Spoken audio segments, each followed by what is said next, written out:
Hello बच्चों, hello hello hello, welcome to Doubtnut. आ जाइए भाई, आ जाइए। आप सभी का बहुत बहुत स्वागत है इस बैकलॉग सीरीज में। सब बच्चे बढ़िया से आ जाए, हर एक बात को क्लियर कर लें, अच्छे से समझ लें, सारी बातों को क्लियर करते हुए आगे बढ़े। Hello ji, hello hello Sharad, hello Pallavi, Divyanshi, hello Ambika, hello Sadakat, hello Tushar, hello Archana, Jayesh, Archana, Sneha ji, Divyanshi, hello Laksha, hello NEET student, Soni Kumari, hello Devi Singh Solanki, Jaya Yadav, hello Aasma Khatoon. Okay, आ जाइए। आप सही बच्चों का बहुत बहुत स्वागत है। और इस क्लास में हम क्या करेंगे, जो हमने विलियन वाला चैप्टर पढ़ा हुआ है उसका रिवीजन करेंगे। बहुत सारे बच्चे ऐसे होंगे तुम में से जिन्होंने लेट ज्वाइन किया होगा, तो ये जो क्लास है स्पेशली उन्हीं बच्चों के लिए है जिन्होंने लेट ज्वाइन किया है, लेकिन उनको क्या करना है कि सर मुझे विलियन वाला चैप्टर का एक बार रिवीजन करवा दो, तो वो रिवीजन वाली क्लास बेटा ये है। ठीक है, जिस बच्चे ने ऑलरेडी पढ़ा हुआ है पूरे से, हाँ मैं स्कॉलरशिप बांट रहा था, अब क्लास भी तो स्टार्ट करूंगा। जिस बच्चों ने ऑलरेडी पढ़ा हुआ है वो आराम से इस क्लास को एंजॉय कर सकता है, चाहे तो, और अगर ना चाहे तो कोई दिक्कत नहीं है। ये क्लास स्पेशली उन बच्चों के लिए बेटा मैं पहले बता दूं जिनको रिवीजन करना है और जिन्होंने पहले इस चैप्टर में ज्यादा कुछ नहीं पढ़ा था, तो एक बार उनको रिवाइज हो जाएगा तो चीजें आसान हो जाएगी। ओके, ठीक है। हाँ जी, तो मैं एकदम बढ़िया हूं, एकदम first class. Hello Divyanshi, hello Neha, hello Abha, hello ji, hello Tushar Kumar, good afternoon, good afternoon. कैसे हो आप सब? मैं एकदम चंगा, एकदम first class. Okay, good afternoon ji, good afternoon. Hello Neha, Bulbul, Sheetal, Rahul, XYZ, Manjeet Kumar, hello Shidra Khatoon. सबके कमेंट आ रहे हैं भाई, सबके कमेंट आ रहे हैं। हेलो उस्मा जी, हाँ जी, हाँ, hello Siya, hello Rahul. Thank you भाई, थैंक यू, थैंक यू। सुबह सुबह तो सब स्मार्ट ही लगते हैं, फिर रात लंबी जो क्लासेस चलती है ना उसके बाद फिर थक जाते हैं। हाँ जी, हेलो शिवानी जी, हेलो मानसी, हेलो धर्मेंद्र। मैं एकदम बढ़िया हूं। याकूब, हेलो खुशी। सर हम भी स्कॉलरशिप ले सकते हैं कि नहीं? नहीं नहीं नहीं, तुम्हारे पास ऑलरेडी बेच है तो तुम्हें कोई भी ऑलरेडी बेच लेने की जरूरत नहीं है। ठीक है, हाँ जी। ओके, अब आगे बढ़ते हैं और आगे की चीजों को चर्चा में लेकर आते हैं, बढ़िया से क्लियर करते हैं। थैंक यू बेटा दिव्यांशी, थैंक यू। ओके, किसको मिलेगा स्कॉलरशिप? स्कॉलरशिप उन बच्चों को मिलेगा यार जो अभी जो यूट्यूब पर फ्री क्लासेस देखते हैं ना, तो 7 अगस्त से एक बैच हम लॉन्च कर रहे हैं, उसमें उनको फ्री एक्सेस मिलेगा, बस, और किसी को नहीं मिलेगा। ठीक है, स्टार्ट करें अब। ओके, तो यार बैकलॉग सीरीज वाले में देखो, जो ऑलरेडी बेटा बैच में इन्वॉल्व थे, जो ऑलरेडी इस बैच में स्टार्टिंग से ही थे, तो मैं तो ये बोलूंगा कि उनको अगर ये आज का सेशन देखना हो तो देखें, अदरवाइज ना देखना हो तो कोई दिक्कत नहीं है। ठीक है, क्योंकि इसमें जस्ट हम रिवीजन करेंगे। तो देखो ध्यान से, इस चैप्टर के अंदर हमने क्या क्या देखा था बेटा? इस चैप्टर में सबसे पहले हमने देखा सांद्रता पद। सांद्रता पद, सांद्रता पद बहुत ही सिंपल थे, उनको वन थ्रो में हम निपटा लेंगे। ठीक है, ओके, बहुत अच्छी बात है। और रिवीजन करना है तो फटाफट से रिवीजन हो जाएगा सबका। दूसरी बात, सांद्रता पद के बाद हमने क्या देखा था बेटा? इसमें विलेयता, विलेयता को समझा। विलेयता के बाद हमने इसमें क्या समझा था? हेनरी का नियम समझा था, हेनरी का नियम समझा था। ओके, सारी चीजें मैं रिवाइज करवा दूंगा। इसके बाद फिर हमने क्या देखा था? राउल्ट का नियम देखा था, राउल्ट का नियम देखा था। बहुत ही सिंपल चीजें थी। राउल्ट के नियम के बाद इसमें कुछ अलग अलग केस देखे थे। फिर उसके बाद अणुसंख्यक गुणधर्म देखे थे, अणुसंख्यक गुणधर्म देखे थे, अणुसंख्यक गुणधर्म देखे थे। और फिर इसके बाद हमने देखा था वॉन्ट-ऑफ गुणांक। मेन बातें तो यही है, वॉन्ट-ऑफ गुणांक आई। इन सारी चीजों पर हमें, हाँ, पूरा चैप्टर बेटा मैं रिवाइज करवाऊंगा, टेंशन मत लो, सारी चीजें हम स्टार्ट करेंगे। ओके, तो यार ये चीजें हमने देख ली थी। अब एक बार इनको फटाफट से अपन रिवाइज करते हैं। मेरा ये चैप्टर वीक है सर जी। बेटा सिया बेटा साथ के साथ रिवाइज करो, अच्छे से हो जाएगा। ओके, हाँ जी, तो स्टार्ट करें। अब सबसे पहले हम सांद्रताओं के बारे में डिस्कस कर लेते हैं। तो भाई सांद्रताओं के बारे में सबसे पहली हमने सांद्रता कौन सी देखी थी? नॉर्मलता, या फिर मैं बोलूं मोलरता। देख लो, हम बात करें जैसे कि मोलरता। मोलरता को किससे रिप्रेजेंट करते हैं बेटा? कैपिटल M से। है ना। मोलरता का सूत्र क्या होता है कि यार 1 लीटर विलियन में उपस्थित विलेय के मोल, 1 लीटर विलियन में उपस्थित, ये यूट्यूब पे नहीं चलेगी, सिर्फ पेड बैच में चलेगी, स्टार्टिंग में चल रही थी। ओके, 1 लीटर विलियन में उपस्थित विलेय के मोलों की संख्या। तो इसका सूत्र बनता था बेटा विलेय के मोल ऊपर विलेय के मोल, मोल को हम स्मॉल n से रिप्रेजेंट करते हैं, बटे विलियन का आयतन। विलियन का आयतन किसमें? लीटर में। हाँ जी, अगर आयतन ml में दे रखा हो तो विलेय के मोल बटे विलियन का आयतन अगर ml में दे रखा है तो 1000 से गुणा करने का। ठीक है, तो इस सूत्र की मदद से अपन इसको ज्ञात कर लेते थे, कोई दिक्कत नहीं आती थी। और मोल ज्ञात करने का सूत्र वो हमें बताइए, ग्राम में भार बटे अणुभार। ओके, ये मोलरता हमने देखा था। फिर दूसरा देखा था बेटा हमने नॉर्मलता। नॉर्मलता फिर अभी लास्ट में क्वेश्चन भी लेकर आया हूं, ठीक है। हाँ जी, दिलीप सोलंकी जी। ओके, हाँ, अब नॉर्मलता का सूत्र क्या होता था? 1 लीटर विलियन में उपस्थित विलेय के ग्राम तुल्यांकों की संख्या। इसमें हम क्या बोलते थे? ग्राम तुल्यांक बोलते थे, है ना, याद है। तो यहां पर आएगा बेटा विलेय के ग्राम तुल्यांक, विलेय के ग्राम तुल्यांक बटे विलियन का आयतन लीटर में। अच्छा, अब ये ग्राम तुल्यांक कैसे निकालते थे? ये यूट्यूब पे नहीं चलेगी बेटा, पेड क्लास है ना, हर बार थोड़ी यूट्यूब पे चलाएंगे। हाँ जी, अब जरा देखो ध्यान से, ग्राम तुल्यांक। अब ग्राम तुल्यांक कैसे ज्ञात करते थे? ग्राम में भार बटे तुल्यांक की भार। यहां पे आ जाएगा विलेय का ग्राम में भार, विलेय का ग्राम में भार बटे में आ जाएगा बेटा तुल्यांक की भार, विलेय का। ओके, और यहां पर विलियन का आयतन लीटर में, ओके, ml में होता तो फिर 1000 से गुणा कर देते। स्कॉलरशिप टेस्ट कैसे देंगे बेटा? उधर सर बता रहे, उनसे पूछ ले, ठीक है। अभी यहां पे अपन पढ़ने आए ना। हाँ जी, तो नॉर्मलता बराबर सूत्र हो गया विलेय का ग्राम में भार बटे तुल्यांक की भार इंटू विलियन का आयतन लीटर में। ml में होगा तो 1000 से गुणा कर देंगे। हाँ जी, अच्छा मुझे ये बताओ, क्या तुम्हें तुल्यांक की भार निकालना आता है? तुल्यांक की भार कैसे ज्ञात करते हैं? तुल्यांक की भार E, तुल्यांक की भार E, तुल्यांक की भार E ज्ञात करना बहुत ही सिंपल है। मोलर द्रव्यमान बटे n कारक, मोलर द्रव्यमान बटे n कारक।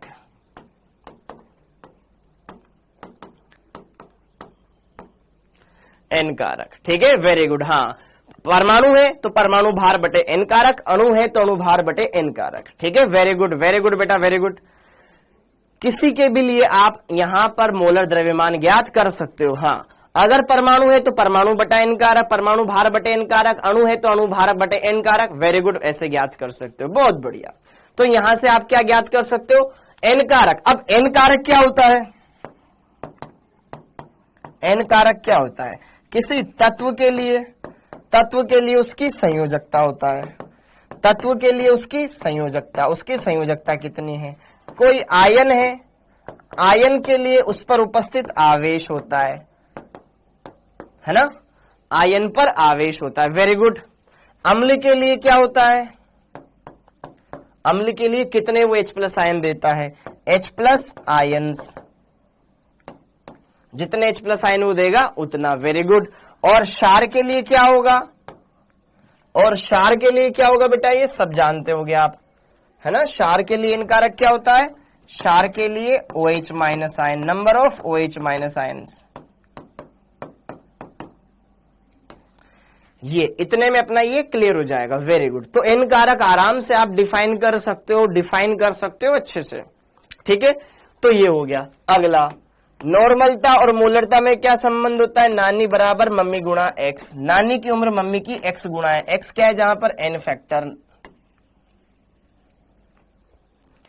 हाँ जी, वेरी गुड बेटा, वेरी गुड, बहुत ही बढ़िया, ये हमने पढ़ा हुआ है। इसके बाद अगला आता है आपके पास मोललता। Small m। मोललता की परिभाषा क्या बोलते हैं? कि 1 किलोग्राम विलायक में उपस्थित विलेय के मोल। तो यहां पर परिभाषा क्या होती है? विलेय के मोल बटे विलायक का भार। विलायक का भार, ठीक है, किलोग्राम में। हाँ जी, अगर भार ग्राम में दे रखा है तो फिर 1000 से गुणा करना पड़ेगा, भार ग्राम में दे रखा है तो 1000 से गुणा करना पड़ेगा। ओके ओके, अगला मोलल स्मॉल एम एवं कैपिटल एम में संबंध।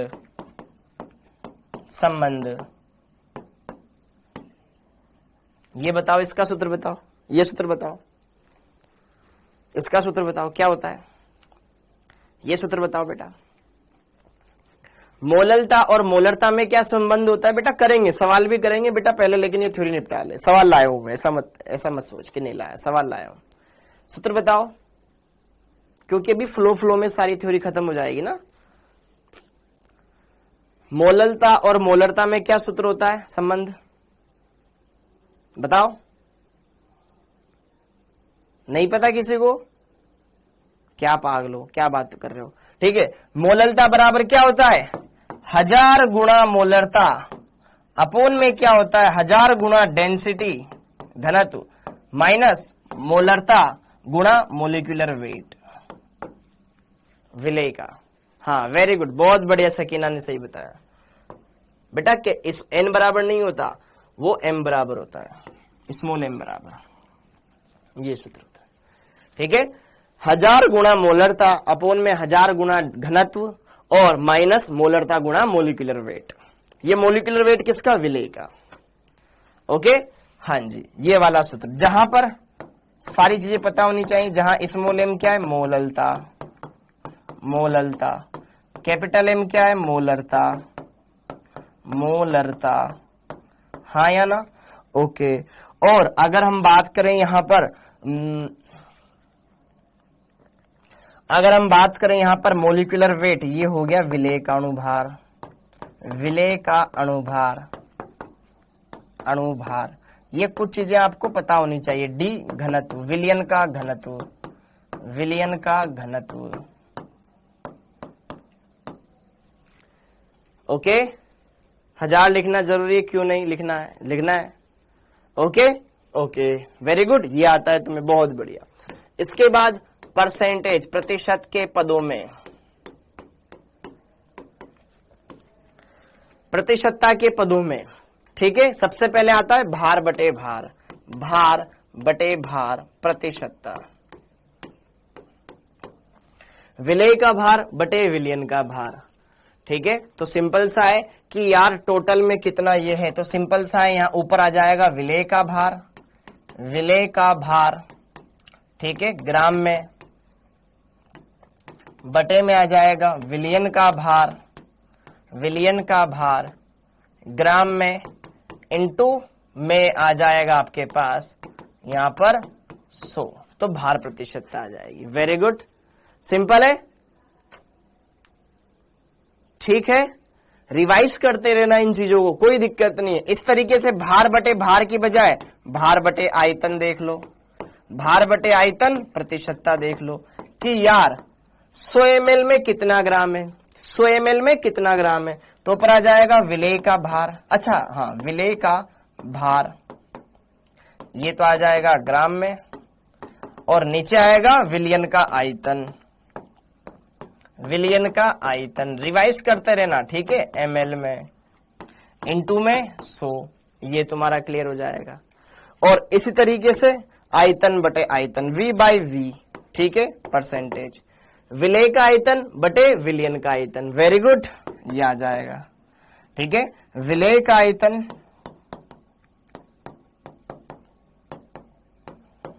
बटे विलयन का आयतन,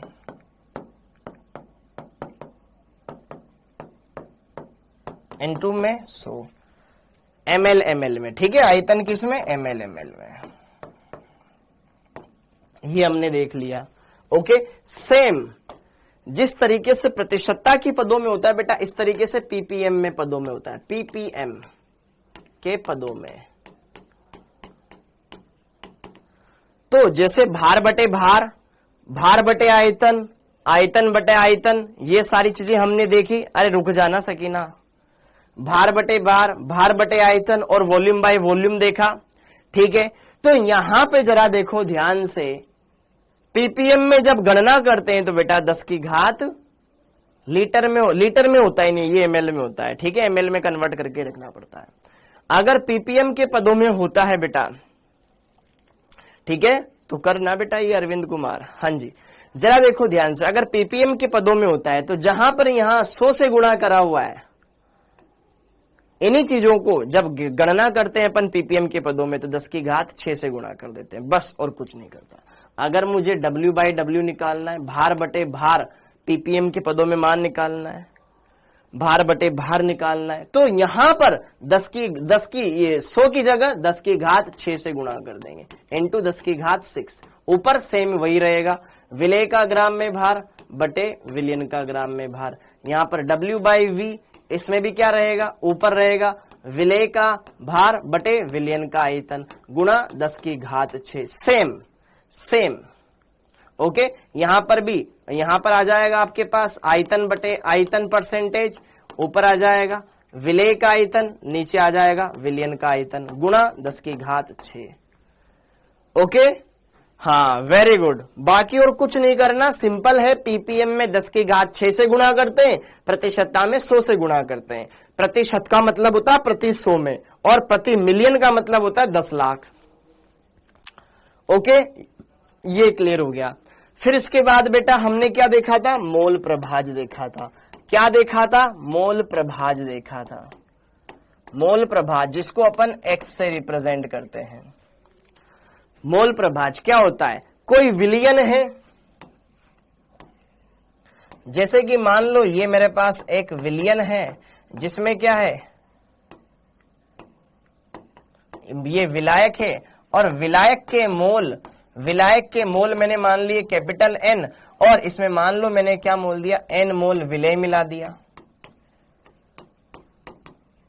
तो मोल प्रभाज विलेय का या विलियन का ज्ञात करना हो, सिंपल सा है, कोई इसमें दिक्कत नहीं है। अगर मैं विलेय के लिए ज्ञात करना चाहूं तो विलेय के लिए क्या बोल दूंगा मैं, भैया विलेय के मोल बटे कुल मोल।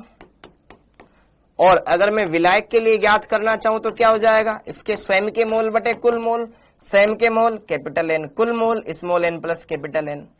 ओके, तो ऐसे मोल प्रभाज ज्ञात कर लेंगे। मोल प्रभाजों का योग सदैव एक होता है, विलेय प्लस विलायक। करके देख लो, एक ही आएगा। हाँ जी, देखो ऊपर है N plus N small N plus N, इसका मान रख दिया। विलायक का मोल प्रभाज ये रहा, capital N upon N plus N.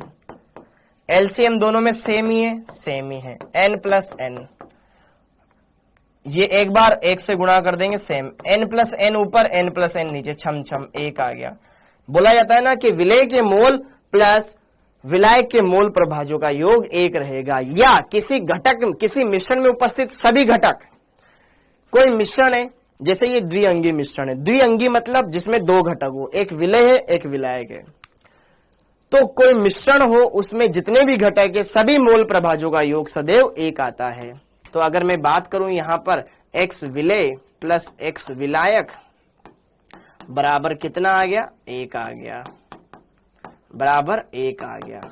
ऐसे करना होता है, ठीक है। ओके, तो ये क्लियर हो गया बेटा, मोल प्रभाज समझ में आ गया आपको। तो ये सारी चीजें बहुत सिंपल सी, बहुत सरल सी, बहुत ही प्यारी सी चीजें हैं। ओके, वेरी गुड, ये हमने देख लिया था। अब इसके बाद फिर हमने देखा था विलेयता का कॉन्सेप्ट। विलेयता का मतलब होता है सोल्यूबिलिटी, घुलनशीलता। विलेयता का मतलब होता है सोल्यूबिलिटी, मतलब घुलनशीलता। विलेयता का सिंपल सा मतलब यह है कि यार निश्चित ताप पर विलायक की निश्चित मात्रा में उपस्थित विलेय की अधिकतम मात्रा। क्या बोला मैंने, निश्चित ताप पर विलायक की दी गई मात्रा में उपस्थित विलेय की अधिकतम मात्रा, वही क्या कहलाती है, विलेयता कहलाती है। कि यार मेरे पास 1 लीटर दूध है, फिक्स टेम्परेचर कर रखा है मैंने, उस फिक्स टेम्परेचर में विलेय कोई मैंने डाल दिया, उसमें उसकी जितनी मात्रा घुली हुई है वही मात्रा उसकी विलेयता है। समझ में आया। जैसे कि मान लो ये यहां पर है, इसमें मिल्क है और इसका टेम्परेचर सपोज करो मान लो 25 डिग्री सेल्सियस है, मैंने इसमें क्या मिलाई, शक्कर मिलाई। तो 25 डिग्री सेल्सियस पे इसमें शक्कर की जितनी मात्रा घुली हुई है ना, वही घुली हुई मात्रा उसकी विलेयता है। That's it. समझ में आया? ओके, ये था। ओके, अब विलेयता किसके ऊपर डिपेंड करेगी? विलेयता किसके ऊपर डिपेंड करेगी? विलेय कौन सा है, घोल किसको रहे हो। पानी को पानी में घोलोगे तो पानी तो तुरंत घुल जाएगा। विलायक के ऊपर भी डिपेंड कर रहा है, घोल किस में रहे हो। पानी को पानी में घोलोगे घुल जाएगा, पानी को ऑयल में डालोगे नहीं घुलेगा, हाँ है ना। तो दोनों के ऊपर डिपेंड करती है। पात्र की साइज के ऊपर डिपेंड नहीं करती। अगला अब इसमें देखो ध्यान, सबसे पहले गैसों की द्रवों में विलेयता, गैसों की द्रवों में विलेयता, द्रवों में विलेयता। हमें यही पढ़ना है, द्रव विलयन वाला। हमें द्रवीय विलयन के बारे में बात करनी है कि यार अगर गैसों को द्रवों में डाल दिया जाए, हाँ like dissolve like, very good बेटा Deepti, very good very good very good. गैसों की द्रवों में विलेयता। अब पहली बात तो ये समझ में आती है, गैस क्या द्रव में घुल सकती है? घुल तो सकती है। हम जो कोको कोला पीते हैं बेटा, उसके अंदर हाई प्रेशर पे गैस भर के रखी जाती है। दूसरी बात, हमारे रक्त में क्या घूमती है, ऑक्सीजन गैस घूमती है, ताकि वो हमारे पूरे बॉडी पार्ट्स को ऑक्सीजन की सप्लाई करवा सके। अगर हमारी ब्लड में ऑक्सीजन नहीं होगी तो हमारा ब्लड या हमारा जो शरीर है वो क्या हो जाएगा, पैरालाइज हो जाएगा। ठीक है, शरीर काम करना बंद कर देगा, सुन्न पड़ जाएंगे बॉडी पार्ट्स। तो मतलब कहीं ना कहीं हाँ, और वह जल में ऑक्सीजन पाई जाती है, तभी तो जलीय जीव जंतु ऑक्सीजन को ग्रहण कर पाते हैं, और जलीय जीव में उनका जल में उनका क्या बोलते हैं वो, उनका जीवन चलता है। तो गैसें द्रव में घुलती है, ये बात तो सत्य है। अब जैसे कि देखो ध्यान से, गैसों की द्रव में विलेयता, भाई विलेय और विलायक फिक्स हो गया, गैस विलेय हो गया और विलायक द्रव हो गया। तो यहां पर इसको प्रभावित करने वाले कारक दो है, कारक दो है। पहला ताप और दूसरा दाब। ताप और दाब। देखो भाई, जब हम किसी गैस को द्रव में मिलाते हैं तो जरा देखो ध्यान से, गैस को हमने मिलाया विलायक में, विलायक में मिलाया। विलायक अपन ने क्या लिया, द्रव लेंगे जनरली, तो यहां पे क्या बनेगा, विलयन बनेगा।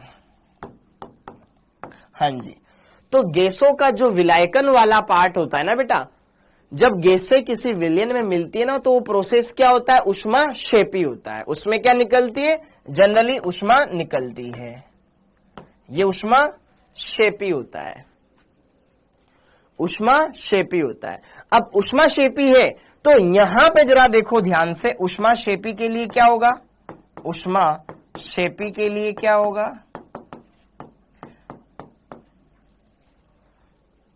ऊष्माक्षेपी मतलब ये तो ऊष्मा निकाल रहा है और आप ताप बढ़ाए जा रहे हो, ताप बढ़ाए जा रहे हो, उसको चाहिए ही नहीं। तो ऊष्माक्षेपी में क्या होता है, ताप बढ़ाने पर विलेयता घटती है। ठीक है, समझ में आया, ये कॉन्सेप्ट समझ में आया बेटा। ठीक है कि यार यहां पर ऊष्मा निकलती है, ताप बढ़ाने पर विलेयता घटेगी। वेरी गुड, क्योंकि यार ये तो ऊष्मा रिलीज कर रहा है, वो तो रखना ही नहीं चाह रहा है, और तुम उसको टेम्परेचर बढ़ा बढ़ा करके उसमें दिया जा रहे हो, उष्मा दिए जा रहे हो, है ना, उसको चाहिए ही नहीं, तो वो नहीं मेरे को तो नहीं चाहिए, तू ले। ठीक, ओके, ये वाली बात। और दाब, गैस को जब लिक्विफाई किया जाता है, गैस को जब घोला जाता है तो उसको हाई प्रेशर दिया जाता है। दाब, उच्च दाब होना चाहिए, उच्च दाब लगाएंगे तो विलेयता बढ़ती जाएगी। ये दो फैक्टर हमने पढ़े थे। ओके ओके, हाँ जी। अब इन्हीं पर आपका आता है हेनरी का नियम। अरे हेनरी का नियम, चिंता मत करो बेटा, फटाफट से खत्म कर दूंगा, कोई दिक्कत नहीं इनमें। देखो ये मान लो एक पात्र है, इस पात्र में क्या भरा हुआ है, ये पानी भरा हुआ है। हाँ जी, अब यहां पे मान लो इसमें कुछ गैस है, मान लो इसमें कुछ गैस है जो बाहर तो है ही सही, लेकिन कुछ मात्रा में अंदर भी होगी। तो यार गैस के जरा देखो ध्यान से, स्थिर ताप पर, स्थिर ताप पर, स्थिर ताप पर हम क्या बोलते हैं? हम ये बोलते हैं कि यार गैस के अणुओं द्वारा, स्थिर ताप पर गैस के अणुओं द्वारा, ये गैस के अणु ही तो है, जो विलायक की सतह पर क्या लगाएंगे? दाब लगाएंगे।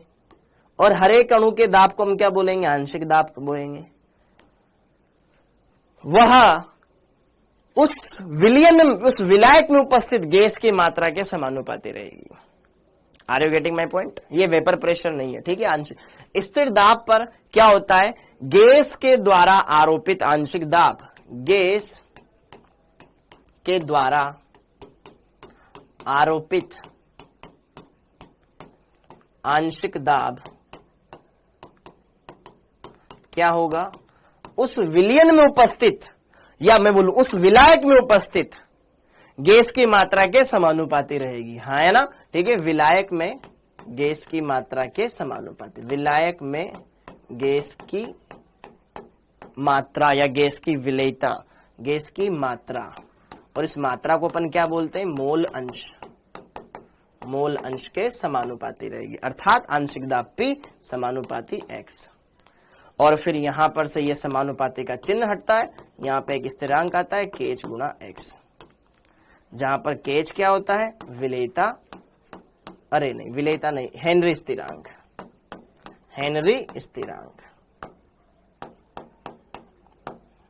हेनरी स्थिरांक। क्लियर है बेटा? फटाफट से क्लियर कर लेंगे, कोई दिक्कत नहीं। अब इसके भी नखरे, विलेयता, ताप बढ़ाने पर KH का मान बढ़ता है। पढ़ाया था मैंने आपको, जब अपन ने क्लास में पढ़ा था तो मैंने बताया था ना कि यार नाइट्रोजन गैस कम ताप पर उसका KH कम होता है, ज्यादा ताप पर उसका KH का मान ज्यादा होता है। तो ताप बढ़ाने पर KH बढ़ता है, और हमें पता है कि यार ताप बढ़ाने पर विलेयता घटती है। तो अगर ताप बढ़ेगा तो KH बढ़ेगा, तो विलेयता घटेगी। मतलब जिसका KH ज्यादा उसकी विलेयता कम। KH का मान हर एक गैस के लिए अलग अलग होता है, KH का मान हर एक गैस के लिए अलग अलग होता है। Okay, very good. तो ये वाला कॉन्सेप्ट भी हमें समझ में आया। ठीक है, ठीक है। अब आगे, हाँ जी, अब हमने ये हेनरी नियम का देखा, फिर इसके एप्लीकेशन देखे। भैया इसका कहां पे यूटिलाइजेशन है, कहां पे इसका यूज है? तो भाई जब कोल्ड ड्रिंक्स की बोतल्स के अंदर जब हम CO2 भरते हैं तो हाई प्रेशर पर भरते हैं, क्योंकि हाई प्रेशर पर गैसों की घुलनशीलता बढ़ जाती है। समझ में आ गया? पहला पॉइंट तो CO मतलब सॉफ्ट ड्रिंक्स, सॉफ्ट ड्रिंक्स में क्या भरना? कोको कोला, CO2 वगैरह भरना, उसमें इसका यूज होता है। दूसरी बात, एनोक्सिया, एनोक्सिया की शिकायत होती है ना कि यार जो पर्वतारोही होते हैं, पर्वतारोही जब पहाड़ के ऊपर, पहाड़ पे चढ़ते हैं तो ऊपर जाने पे प्रेशर क्या होता है? घटता है। प्रेशर घटेगा तो क्या होगा? ब्लड के अंदर क्या होगा? ऑक्सीजन की मात्रा कम हो जाएगी, जिससे जी घबराने लगेगा। जी घबराने लगेगा तो एक अच्छा खासा आदमी, हेल्थी आदमी भी ना बेचैनी महसूस करेगा। ओके, और इस प्रॉब्लम को बोलते हैं एनोक्सिया। ठीक है, हाँ, इस प्रॉब्लम को बोलते हैं एनोक्सिया। तो पर्वतारोही या जो पहाड़ी एरिया में रहने वाले लोग होते हैं, उनके ब्लड के अंदर ऑक्सीजन की मात्रा कम पाई जाती है। बेंड्स बेटा जल वाली चीज होती है। ठीक है, इतना रटा कि सीक्वेंस में याद रख लिया है, इतना भी नहीं रटना था। Okay, third, bends. Bends, bends वाला क्या प्रॉब्लम है? बेंड्स वाला क्या प्रॉब्लम है कि जैसे कि मान लो ये जल है, अब जल के अंदर जैसे ही गोताखोर नीचे जाएगा तो नीचे जाने पे क्या होता है? प्रेशर बढ़ता है। तो प्रेशर बढ़ेगा तो क्या होगा बेटा? ब्लड के अंदर गैसों की घुलनशीलता बढ़ जाएगी। ठीक है, ऑक्सीजन तो हम ले रहे हैं, लेकिन ऑक्सीजन के साथ साथ हमारे पास क्या आएगी? अंदर नाइट्रोजन गैस भी आएगी। अब नाइट्रोजन गैस ज्यादा आएगी तो वो ब्लड में, फेफड़ों में घुल जाएगी, फेफड़ों में जाएगी, और फेफड़ों में जैसे जाएगी, जैसे हम ऊपर निकल के आते हैं तो बेटा फिर क्या होता है? प्रेशर घट जाता है। प्रेशर घट जाएगा तो गैसों की घुलनशीलता कम हो जाएगी। तो हमारी जो ब्लड वेसल्स है, हाँ, उसमें से जैसे ही ये नाइट्रोजन गैस बाहर निकलती है ना, बुलबुले बनाती है, उसमें बुलबुले बन जाते हैं, और बुलबुले बनने से बेटा फिर बेचैनी होने लगती है। क्योंकि एयर आ जाती है, सिंपल सी बात है, ब्लड में एयर आ जाती है, एयर। अब एयर आ जाएगी तो ब्लड फ्लो अच्छे से नहीं हो पाएगा ना। हाँ, वेरी गुड, एयर आ जाएगी। तो ये होती है बेटा बेंड्स, इस प्रॉब्लम को बोलते हैं बेंड्स। इसलिए हम क्या करते हैं, सिलेंडर ले जाते हैं, उसमें फिर हीलियम को भी ले जाते हैं, क्योंकि हीलियम अक्रिय होती है, वो घुलने नहीं देती किसी को। Dangerous situation. ओके, ये हो गया। अब इसके बाद आता है फिर इसके लिमिटेशंस। लिमिटेशंस, लिमिटेशंस भाई हेनरी का नियम ये कहता है कि सबसे कुछ खास खास बातें हैं कि यार गैस और विलायक में कोई क्रिया नहीं होनी चाहिए, बस वो एक दूसरे में पड़े रहे, इनके बीच में कोई रिएक्शन नहीं होनी चाहिए, नो रिएक्शन। उनके बीच में कोई रिएक्शन नहीं होनी चाहिए, पहली बात तो ये समझ में आ गया। ओके, क्योंकि रिएक्शन होने से फिर इनके गुण चेंज हो जाएंगे ना, कुछ नया प्रोडक्ट बन जाएगा, वो हमें नहीं बनाना है। जैसे कि अगर मैं बात करूं यहां पर CO2 और H2O मिलकर के क्या बना लेता है, ये H2CO3 बना लेता है। हालांकि ये रिवर्सिबल प्रोसेस होता है, हालांकि ये रिवर्सिबल प्रोसेस होता है, बट फिर भी CO2 की घुलनशीलता ज्यादा ही होती है। इसी तरीके से अमोनिया, अमोनिया को अगर मैं जल में डालू बेटा तो अमोनिया भी क्या कर लेता है, अमोनियम आयन और यहां से OH माइनस आयन रिलीज करवा देता है, तो ये रिएक्शन हो जाती है, ये नहीं करनी। इस तरीके से HCl में भी देखो, HCl भी जल में जाकर के कहीं ना कहीं ना अम्लीय गुण दर्शाने लगता है, H+ देता है जल को और खुद Cl- में अलग हो जाता है, ये नहीं करना। जबकि देखो ये O2 जल के साथ कोई क्रिया नहीं करती, ठीक है, H2 कोई क्रिया नहीं करती, N2 कोई खास क्रिया नहीं करती, हीलियम कोई खास क्रिया नहीं करती, इनके जैसे रहो ना, कोई मतलब नहीं, एकदम मस्त बिंदास रहो, ठीक है, लेकिन ये क्रिया कर लेते हैं, तो क्रिया नहीं होनी चाहिए। दूसरी बात, गैस का जल में जाने के बाद कोई संयोजन वियोजन नहीं होना चाहिए, संयोजन या वियोजन नहीं होना चाहिए, संयोजन या वियोजन नहीं होने चाहिए। उससे भी क्या होता है, फिर रिजल्ट एक्यूरेट नहीं आता। जैसे हमने पढ़ा था कहां पर, वॉन्ट ऑफ गुणांक में, ठीक है, कि विलेय के संयोजित या वियोजित हो जाने से क्या होता है, वॉन्ट ऑफ गुणांक। क्लियर हो गया, वो भी वेरिएशन देता है, तो ये वाली चीज भी क्लियर हो गई। ओके, हाँ जी, डन, डना done done, okay, very good. तो ये इसकी लिमिटेशंस और टेम्परेचर प्रेशर। अब आगे देखो, इसके बाद आता है बेटा आपका वाष्प दाब। वाष्प दाब, वेपर प्रेशर। वाष्प दाब क्या होता है,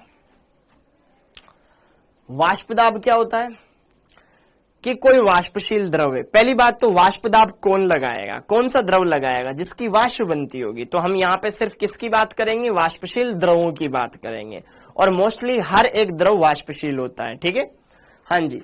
तो जब वाष्पशील द्रव की जो वाष्प बनती है, मान लो ये एक पात्र है जो कि बंद है एकदम, इस पात्र में क्या भरा हुआ है, पेट्रोल भरा हुआ है,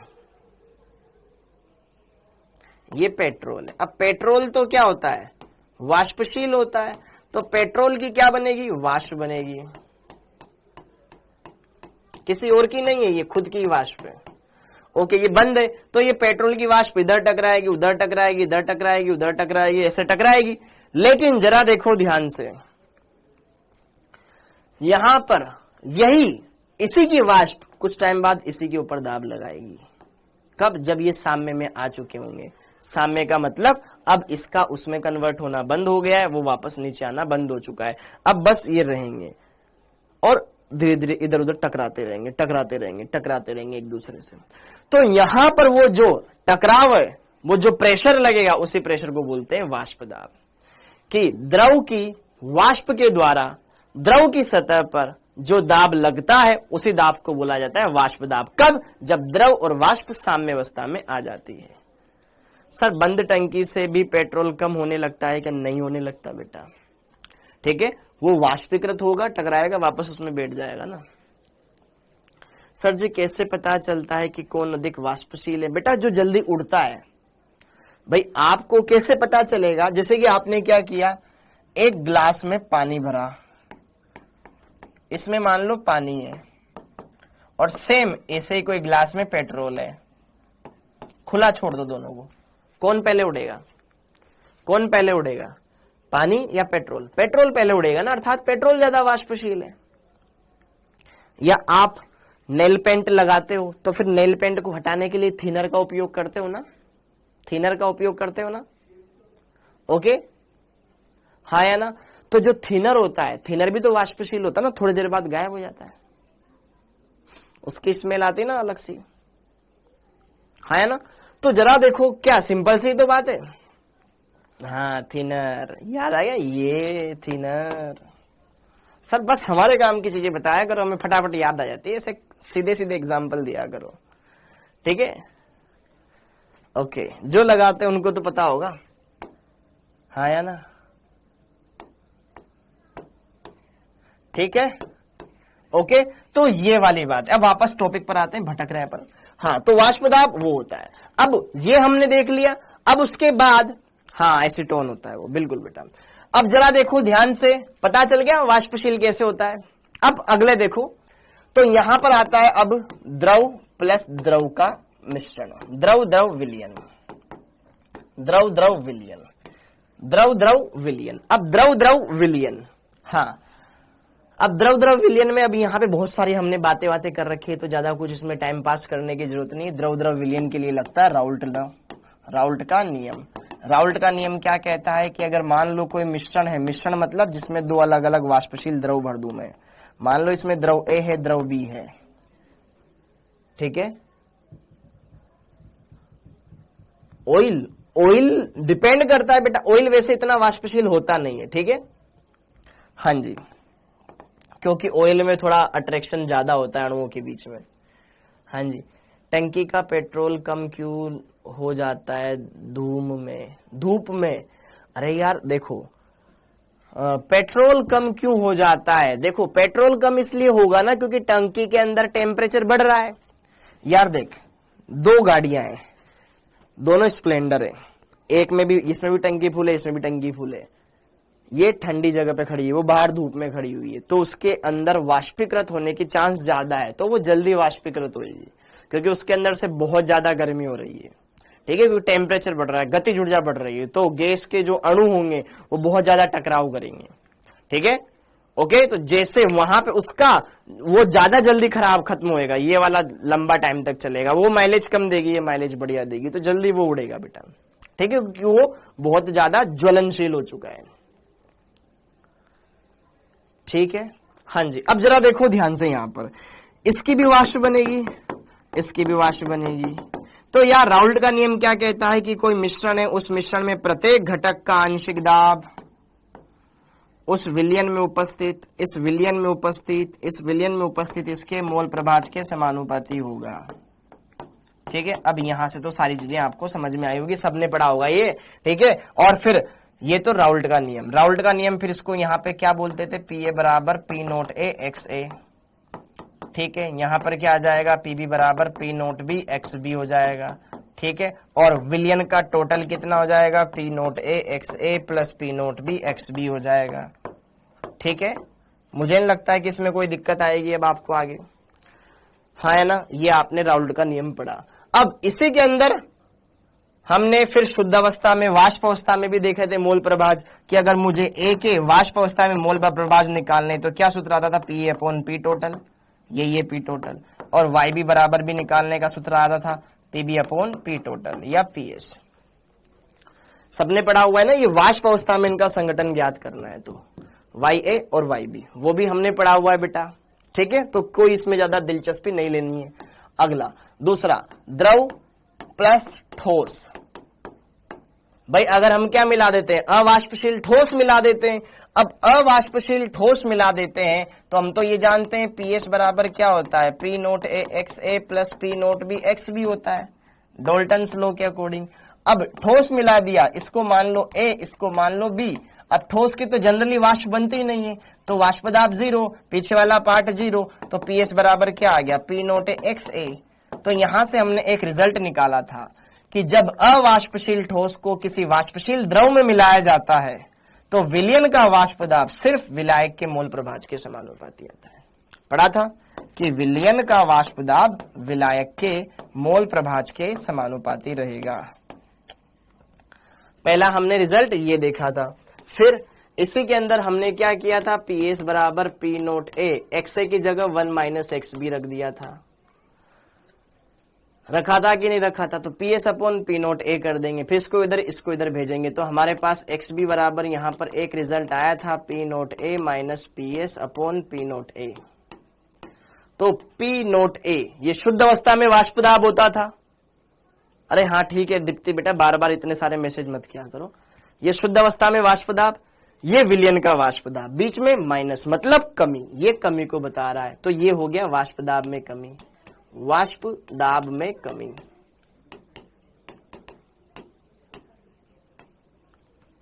हाँ है ना, जिसको अपन क्या बोलते थे, डेल्टा पी बोलते थे। तो delta P upon P naught A किसके बराबर है, एक्स बी के बराबर है।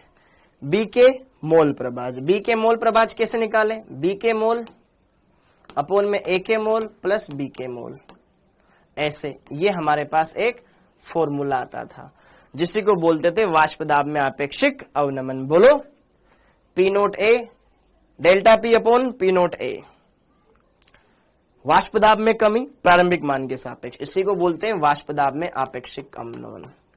वाष्प दाब में आपेक्षिक अवनमन, में आपेक्षिक अवनमन। बोलो, हाँ जी ठीक है, ऐसे हो जाएगा। सर बैकलॉग सीरीज में क्वेश्चन प्रैक्टिस करवा दिया करो। अरे भाई तुम्हें तो ऑलरेडी करवाई है ना, बैकलॉग सीरीज उनके लिए ना बेटा जिन्होंने पढ़ाई नहीं है। बैकलॉग सीरीज का मतलब है जिसका बैकलॉग रह गया। अब जिसका बैकलॉग रह गया तो उसको क्वेश्चन करवाने का मतलब ही क्या है। तो मैंने आपको आते ही क्लास में बोला था ना कि ये क्लास उन बच्चों के लिए जिन्होंने कुछ नहीं पढ़ा है, ठीक है। तो ये पढ़ाऊंगा फिर क्वेश्चन करवाऊंगा, क्वेश्चन लाया हूं मैं, टेंशन मत ले।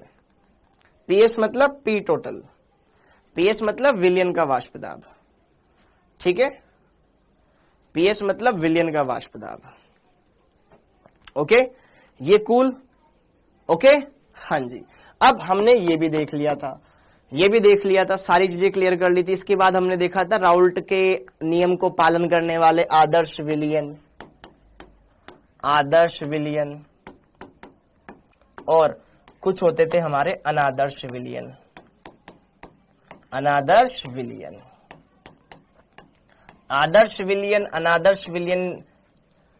आदर्श विलयन जो राउल्ट के नियम की पालना करते थे और जो राउल्ट के नियम की पालना न करे। ये दो प्रकार के, एक तो धनात्मक विचलन वाले, धनात्मक विचलन वाले, और दूसरे ऋणात्मक विचलन वाले,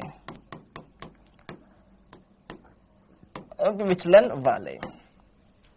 बोलो बेटा, कब तक पढ़ाएंगे बेटा, जब तक खत्म नहीं हो जाए, पूरा चैप्टर खत्म करना है ना, फिर क्वेश्चन करना है। लास्ट के दो टॉपिक बिल्कुल समझ में नहीं आ रहा, प्लीज सही से समझा दो, करवाऊंगा ना भाई, ठीक है। हाँ जी, अब जरा देखो ध्यान से, यहां पे बेटा अपन रिवीजन करने आए, पूरा पढ़ने नहीं आए। मैं फिर बोल देता हूं, यहां पर अपन रिवीजन करने आए, पूरा पढ़ने नहीं आए। बैकलॉग सीरीज में बेटा 2 दिन मेरी क्लास है, 26 को और 29 को। तो 26 को मेरे को क्या करना है, विलयन वाला चैप्टर कंप्लीट करना है, और फिर 29 को मेरे को क्या करना है, परमाणु की संरचना वाला चैप्टर कवर अप करना है, ठीक है, ओके। ताकि जो बच्चे लेट ज्वाइन हुए थे उनका ये टॉपिक कवर हो सके। Are you getting my point, okay. और फिर उसके बाद क्या होगा कि शायद बैकलॉग सीरीज आए, क्योंकि अब जितने ही बच्चे थे उनको जहां तक हमने पढ़ाया था वो उनका कवर करवा दिया गया है। और अब तो बैकलॉग सीरीज इसमें आरंभ में एडमिशन बंद हो चुके हैं, तो फिर अब तो उसको आगे बढ़ाने से कोई मतलब नहीं है। तो आदर्श विलयन, आदर्श विलयन क्या होता है, जो राउल्ट के नियम की पालना करे, फॉलो राउल्ट्स लॉ। ये राउल्ट के नियम की पालना करेंगे, वो दोनों नहीं करेंगे। Do not follow Raoult's law, दोनों जो राउल्ट के नियम की पालना नहीं करेंगे। अब पहला पॉइंट तो ये हो गया।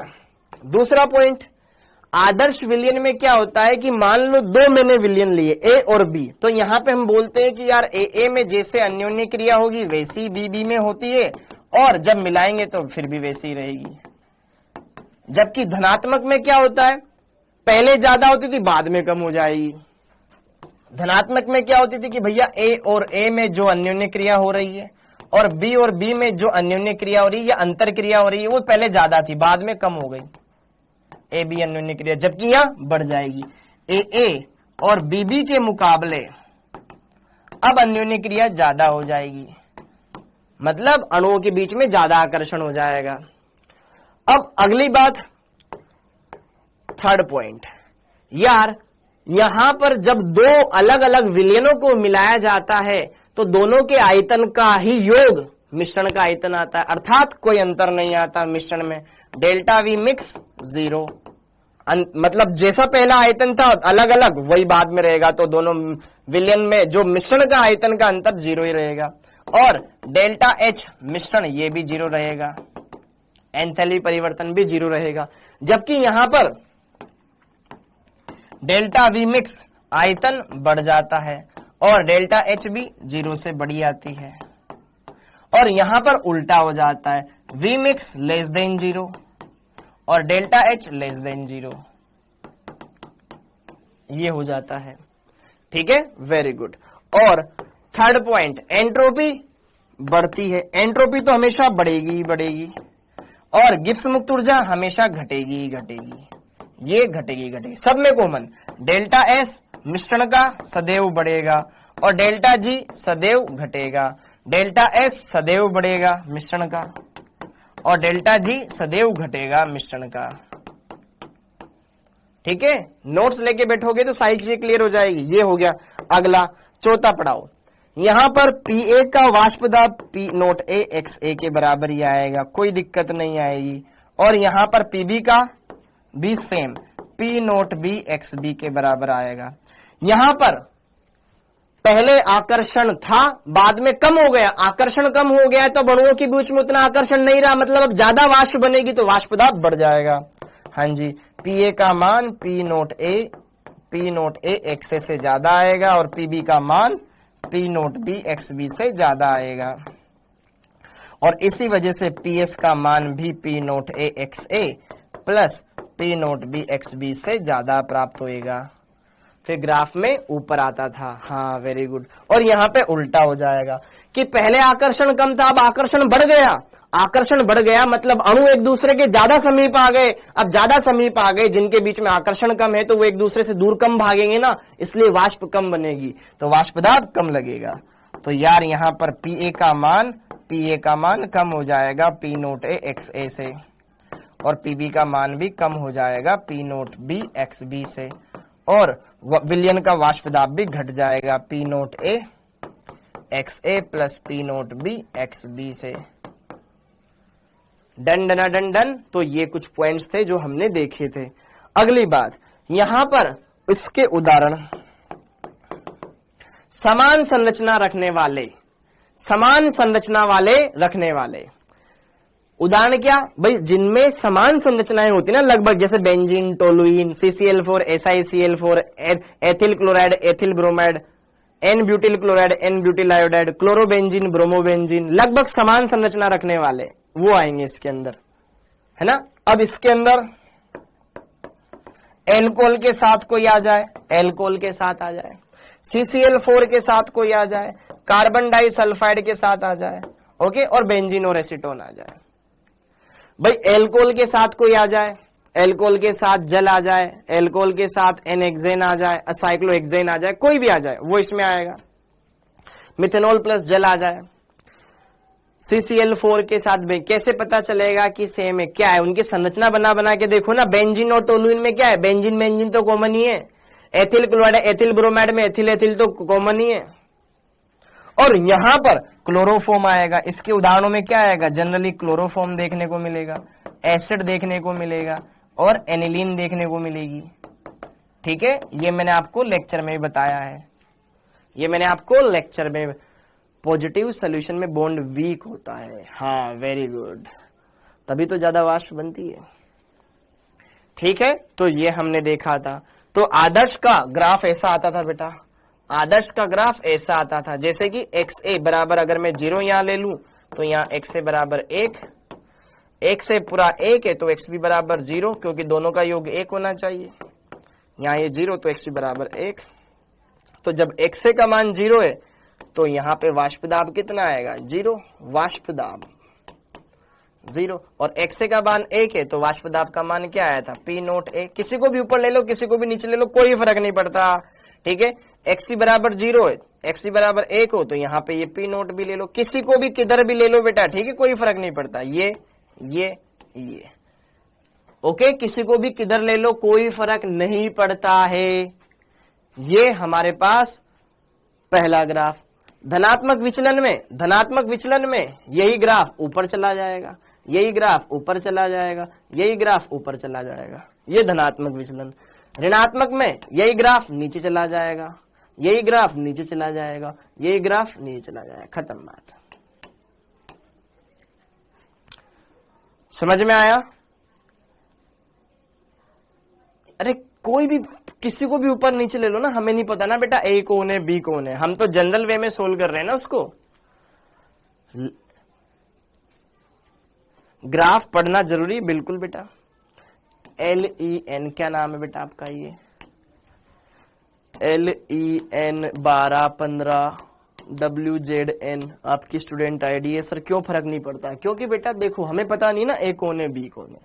जो ज्यादा वाष्पशील है जिसकी वाष्प दाब ऊपर आएगा उसको ऊपर ले लेंगे हम, पॉजिटिव में उठ जाएगा नेगेटिव में नीचे चला जाएगा। हाँ तो ये सफेद वाला ये वाला तो कैसा है? आइडियल है, आदर्श गैस के लिए। ओके, ऊपर वाला धनात्मक के लिए, ये धनात्मक के लिए, और नीचे वाला ऋणात्मक के लिए। Okay, cool. ओके, तो ये था हमारा यहां पर राउल्ट के नियम से आदर्श अनादर्श विलयन। अब अगला आता है स्थिर क्वाथी मिश्रण। अब स्थिर क्वाथी मिश्रण में क्या होता है कि यार ऐसा मिश्रण जो द्रव अवस्था में जो संगठन होता है वही वाष्प अवस्था में रखते हो। समझ में आया?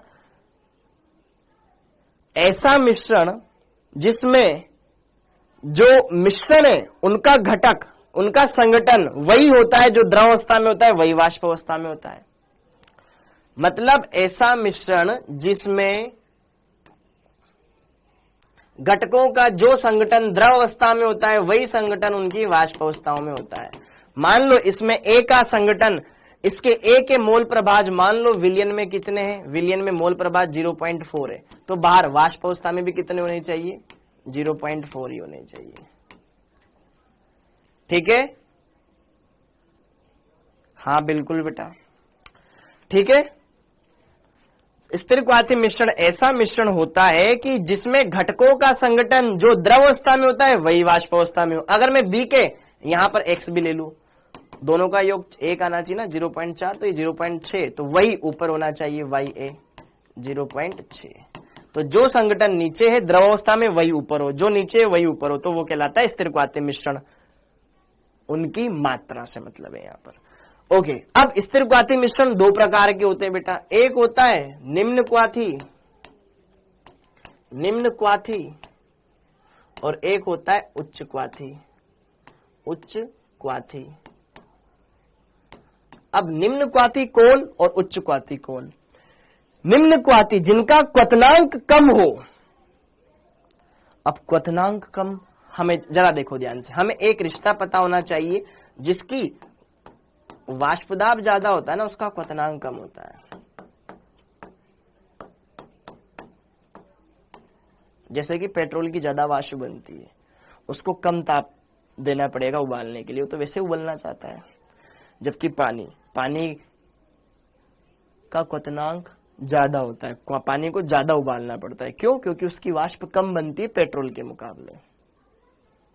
हाँ, अब जरा देखो ध्यान से, वाष्पदाब किसका बढ़ता था? देखो, धनात्मक विचलन वाले का वाष्पदाब बढ़ जाता था। अरे,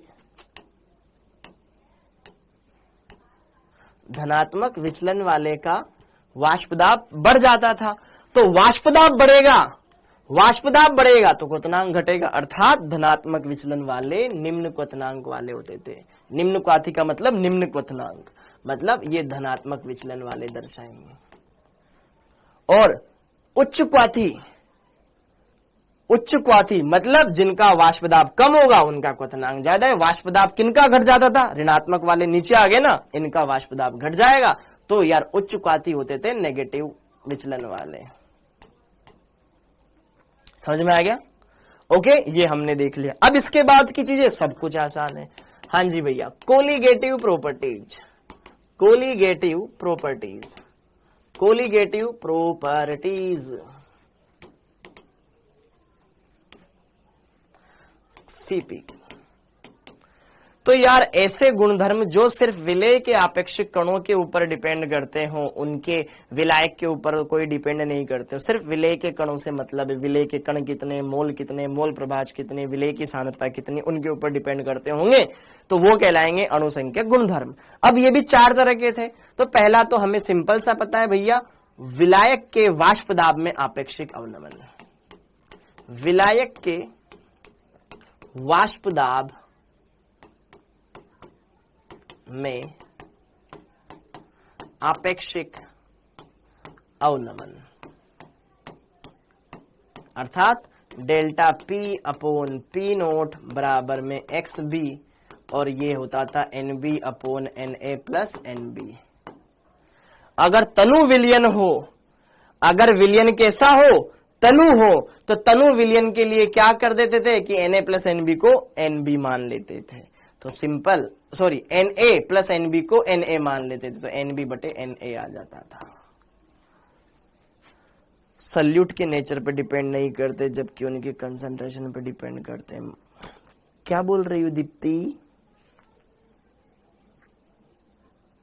वेरी गुड, उनकी प्रकृति पे डिपेंड नहीं करते। अच्छा अच्छा अच्छा, इंग्लिश, ओहो ओहो, इंग्लिश आवाज आ रही है भाई, आ रही है। ठीक है, तो ये विलायक का वाष्प दाब हो गया। अरे भाई बार बार इतने कमेंट मत कर, तेरा स्पीकर चेक कर इसके बजाय। ठीक, ओके, ये पहला पॉइंट था। फिर दूसरा पॉइंट था बेटा कि क्वथनांक में उन्नयन, क्वथनांक में उन्नयन, क्वथनांक में उन्नयन। हमें पता है ना, हमें पता है ना कि यार अगर वाष्पदाब घटेगा तो क्वथनांक बढ़ेगा ही बढ़ेगा, क्योंकि एक दूसरे के व्युत्क्रमानुपाती है। तो क्वथनांक में उन्नयन को बोलते थे अपन डेल्टा टीबी।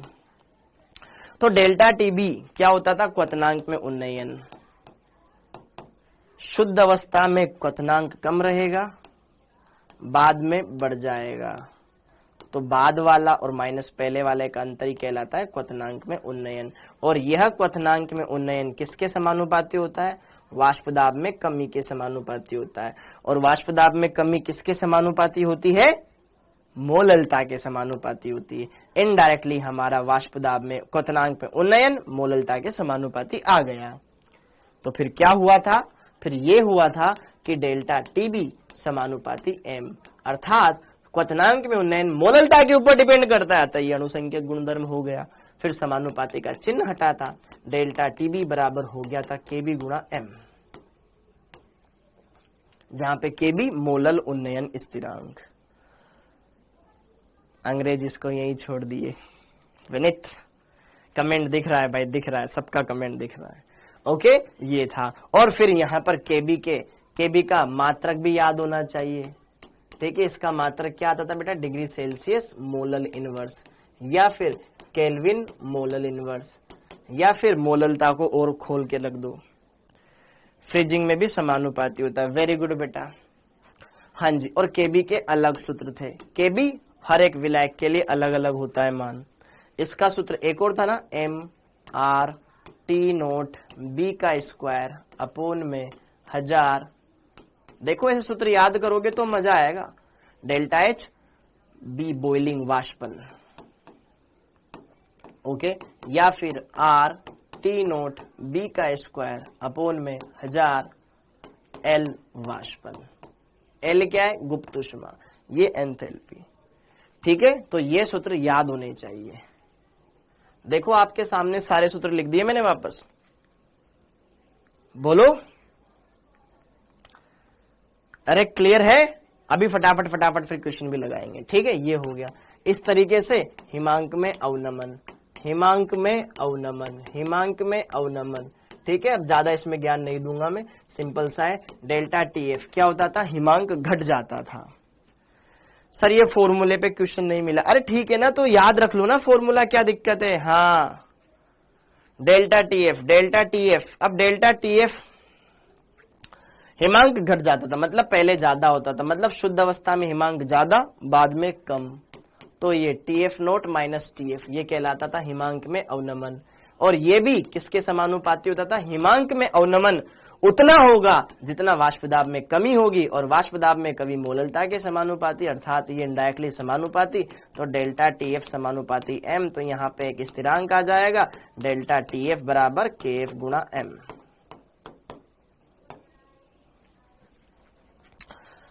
बाकी फिर बाकी सेम कहानी, कोई दिक्कत नहीं। अब इसके बाद आता था तुम्हारे पास परासरण दाब। परासरण दाब, परासरण, सबसे पहले तो परासरण समझो। परासरण का मतलब क्या था कि यार ये हमारे पास इधर सॉल्यूशन है और इधर हमारे पास विलायक है, विलायक। तो विलायक से विलयन की ओर गमन एसपीएम झिल्ली के होते हुए, यही कहलाता है परासरण। अब इस परासरण को रोकना है तो फिर हमें इधर दाब लगाना पड़ेगा, इधर विलयन के ऊपर दाब लगाना पड़ेगा, और विलयन के ऊपर लगाया गया वह दाब कहलाता था पाई।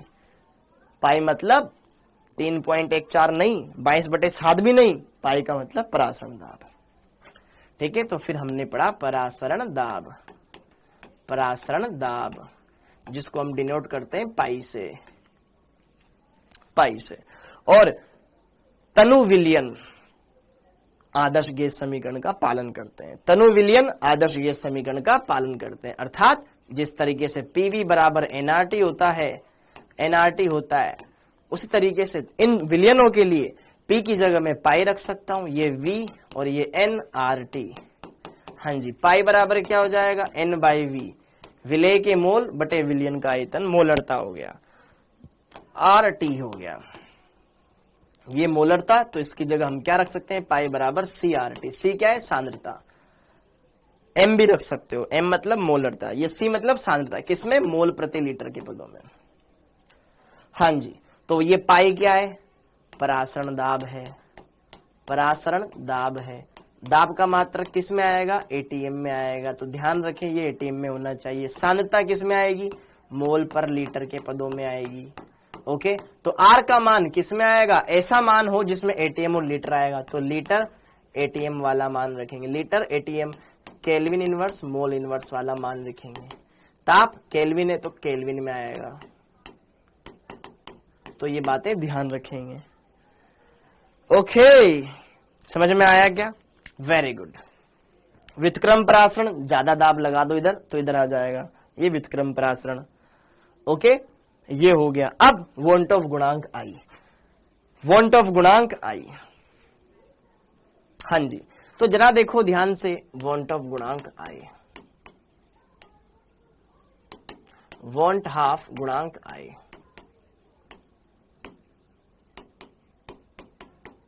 गुणांक आई।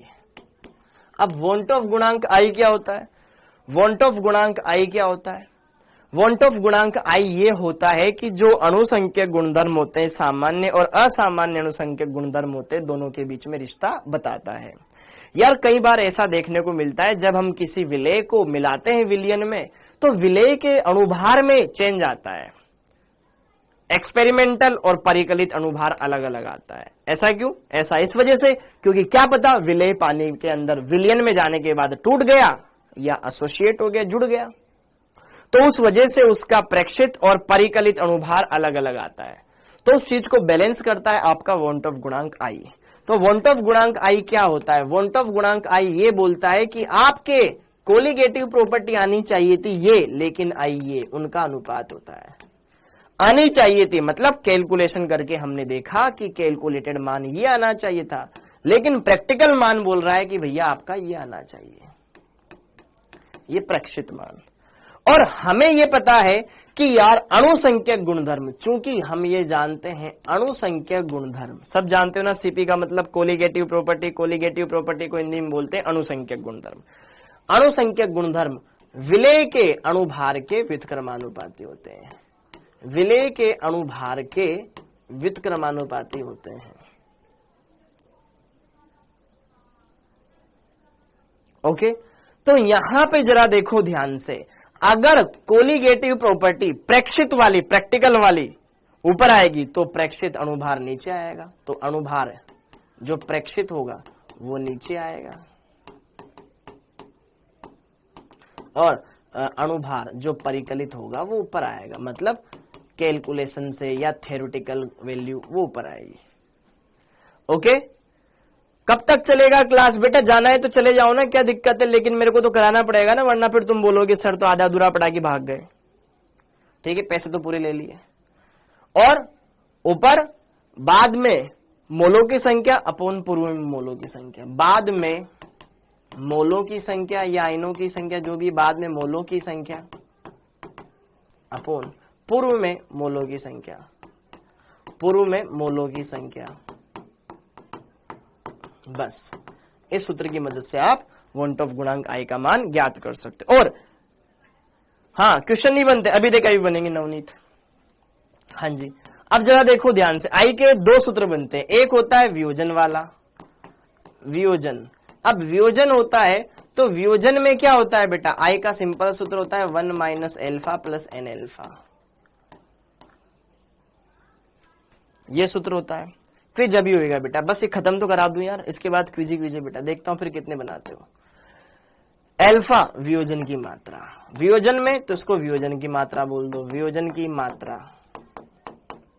एन आयनों की संख्या, कितने आयन मिल रहे हैं आपको, ठीक है, आयनों की संख्या, ठीक है। संयोजन में अलग सूत्र आता है,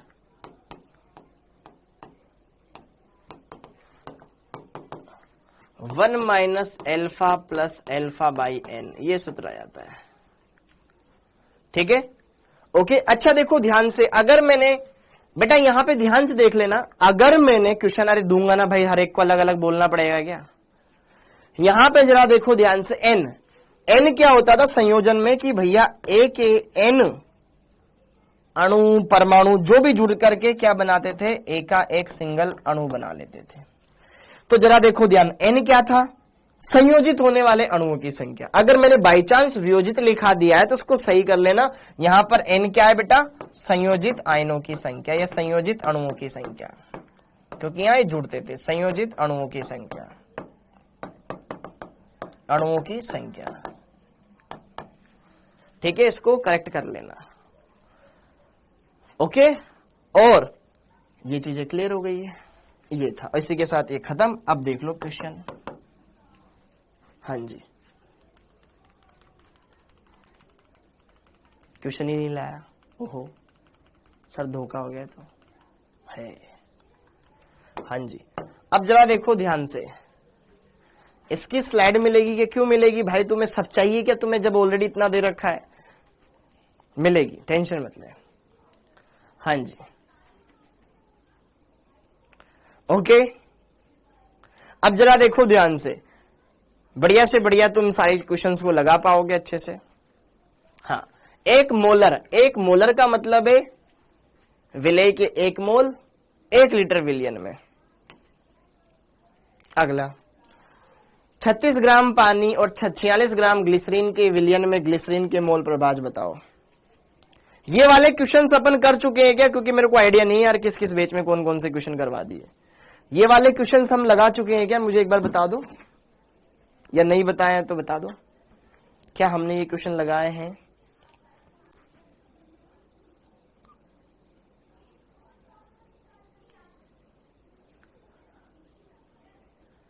हाँ लगाया है, ओके, फिर तो दिक्कत हो जाएगी यार।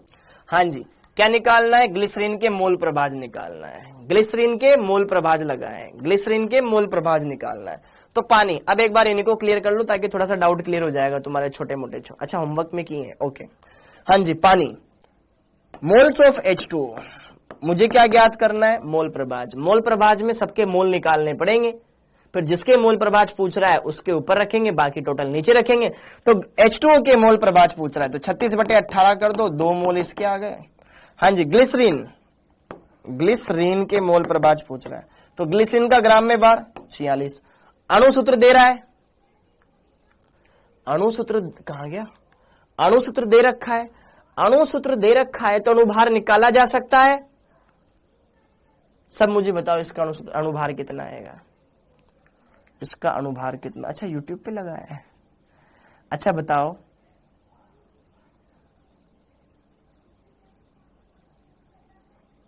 अणुभार कितना आएगा, इसका अणुभार कितना आएगा, अणुभार बताओ इसका। अरे भैया इसका अणुभार बताओ, सूत्र से कितना निकलेगा। वेरी गुड सिद्रा सौरभ वर्मा, बहुत बढ़िया नालायक, बहुत बढ़िया, गलत है। बहुत बढ़िया शालिनी, विनीत बहुत बढ़िया, प्रीति गलत। अब कैसे कर रहे हो तुम। तुषार गलत है, विवेक गलत है, बहुत ही बढ़िया, रोहन गलत है। अबे तुम्हें अणुभार दे निकालना नहीं आ रहा, अणुसूत्र दे रखा है, क्या कर रहे हो तुम। C3H5OH whole thrice. पानी वानी लाऊं तुम्हारे लिए, पानी वानी लाऊं पीने के लिए। 3 कार्बन दे रखे हैं, एक कार्बन का कितना होता है 12। 5 हाइड्रोजन दे रखे हैं, 5 तो ये और 3 हाइड्रोजन यहाँ, टोटल हाइड्रोजन कितने हो गए, टोटल हाइड्रोजन कितने हो गए 8। एक हाइड्रोजन का होता है 1। अबे नालायक को सीख लो थोड़ा। 3 ऑक्सीजन दे रखे हैं, एक ऑक्सीजन का होता है 16, तो 36 + 8 + 48। जोड़ना नहीं आता, काहे पैसा बर्बाद कर रहे हो। 92 1/2 0.5। अब जिसका मोल पूछ रहा है उसको ऊपर कर दो, काम खत्म। किसके पूछ रहा है, ग्लिसरीन के पूछ रहा है ना, तो ग्लिसरीन के मोल प्रभाज। सर हमने तो कर रखा है, सर हमने तो कर रखा है, आता कुछ नहीं है। ग्लिसरीन के मोल प्रभाज, स्वयं के मोल 0.5 बटे कुल मोल। सर ये आप हमारी तौहीन कर रहे हो, तो और क्या करूं, और कुछ बचा है करने के लिए। 0.2 ठीक है, बोलो। ये तो तुम कर ही लोगे यार, ऐसे क्वेश्चन तो मैं करवाने वाला नहीं हूं, ठीक है। ये कर लेना, होमवर्क है। अब तो ये क्वेश्चन मेरे को लगता है कि क्यों ही करवाता हूं मैं। हाँ जी, ये वाला करा हुआ है तुम्हारा, ये वाला क्वेश्चन करा हुआ है क्या।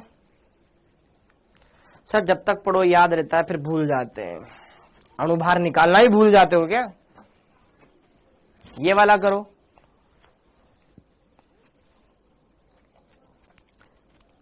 H2O2 का विलयन बालों का रंग उड़ाने में काम में आता है।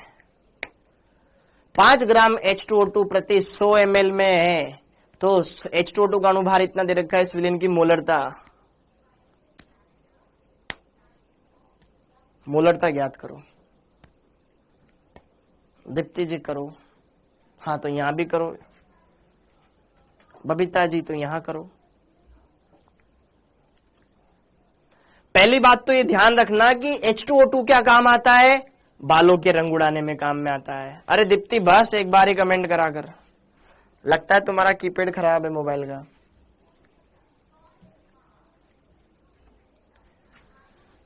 H2O2 का विलयन जो कि बालों के रंग उड़ाने में इस्तेमाल, इससे बाल सफेद हो जाएंगे। हाँ, बालों के रंग उड़ाने में इस्तेमाल होता है। अरे सर सिंपल है तो कर लो ना, पहले वाला भी सिंपल ही था। हाँ जी, हाँ मोलरता ज्ञात करने का सूत्र ग्राम में भार बटे अणुभार, ग्राम में भार बटे अणुभार, ठीक है। ओके, विलयन का आयतन 100 ml दे रखा है, ठीक है। 1000 से गुणा कर दिया, ठीक है, हो गया काम। 2 0 से 2 0 छम 50 बटे 34 बोले तो 25 बटे 17, 1.समथिंग 1.5 2, ठीक है। हाँ जी, अब सिंपल लगेगा ना। अब ये वाला किया था क्या, ये वाला किया था कि हमने पहले, यह वाला क्वेश्चन लगाया था क्या हमने पहले, यह वाला हमने किया था कि नहीं किया, तो करो अब। समान मोलरता वाले AlCl3 और CaCl2 के तनु विलयन के क्वथनांकों का सही संबंध होगा। बोलो क्या होगा? देखो ध्यान से, पहली बात तो ये मैं बोल देता हूं, तनु विलयनों के लिए अगर हम बात करें ना बेटा, तनु विलयनों के लिए मोलरता और मोललता लगभग लगभग समान होती है ना? और मोलरता लगभग समान होती है।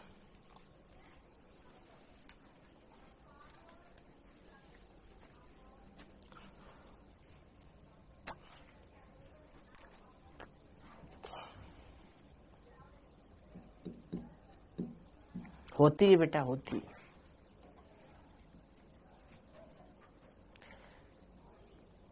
देखो ध्यान से, हमें दे रखा है AlCl3, हमें दे रखा है CaCl2, इसका क्वथनांक T1, उसका क्वथनांक T2, तो इनमें संबंध बताना है। जरा देखो ध्यान से, क्वथनांक हम जानते हैं, चूंकि जानते हैं बेटा डेल्टा टीबी बराबर, हम पूरा सूत्र जानते हैं ना, डेल्टा टीबी बराबर क्या होता है? I गुणा केबी गुणा एम, I गुणा केबी गुणा एम, हाँ या ना? तो जरा देखो ध्यान से, केबी एक स्थिरांक होता है, एम मैंने ये बोला कि भाई दो अलग अलग विलयन लिए जिनकी मोलरताएं सेम आ रही है, तो इन दोनों के लिए इनकी मोलरताएं भी समान ही आएगी। ठीक है, अर्थात मोललता में भी कोई वेरिएशन नहीं आएगा, अर्थात डेल्टा टीबी किसके समानुपाती होगा? आई के। आई क्या है? वोल्टाफ गुणांक। और ये AlCl3 CaCl2 क्या है? आयनिक यौगिक। आयनिक यौगिक तो पूर्णतः आयनित हो जाता है ना। ठीक है, यहाँ पे ये एल्यूमिनियम देगा +3 का और 3 Cl- आयन देगा। यहाँ ये जब टूटेगा तो Ca+2 देगा और 2 Cl- आयन देगा।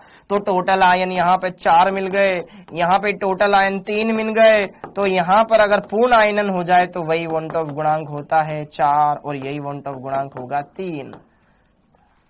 तो अगर इसका तापमान आपको T1 दे रखा है, इसका तापमान आपको T2 दे रखा है, तो जिसका I ज्यादा उसका क्वथनांक ज्यादा, तो I पहले वाले के लिए ज्यादा तो पहले वाले का क्वथनांक ज्यादा।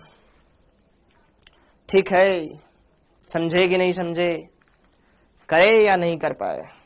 हो गया? अगला, हाँ जी, ये वाला क्वेश्चन आपके लिए होमवर्क है, थोड़ा सा दिमाग लगाइएगा, बढ़िया सा क्वेश्चन है, तो मैं चाहूंगा थोड़ा सा आप खुद मेहनत करें और फिर सोचें।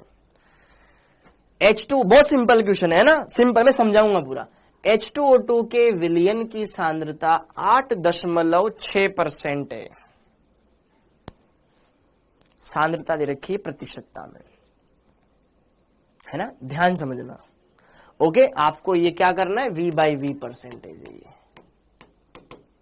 अब सोचना, विलयन की आयतन सामर्थ्य ज्ञात करनी है, बहुत ही सिंपल है। ठीक है, बहुत ही सिंपल है, अच्छे से समझ लेना इस क्वेश्चन को। हमको क्या दे रखा है? H2O2 की विलयन सांद्रता, अर्थात 100 ml में 6.8 ml H2O2 है।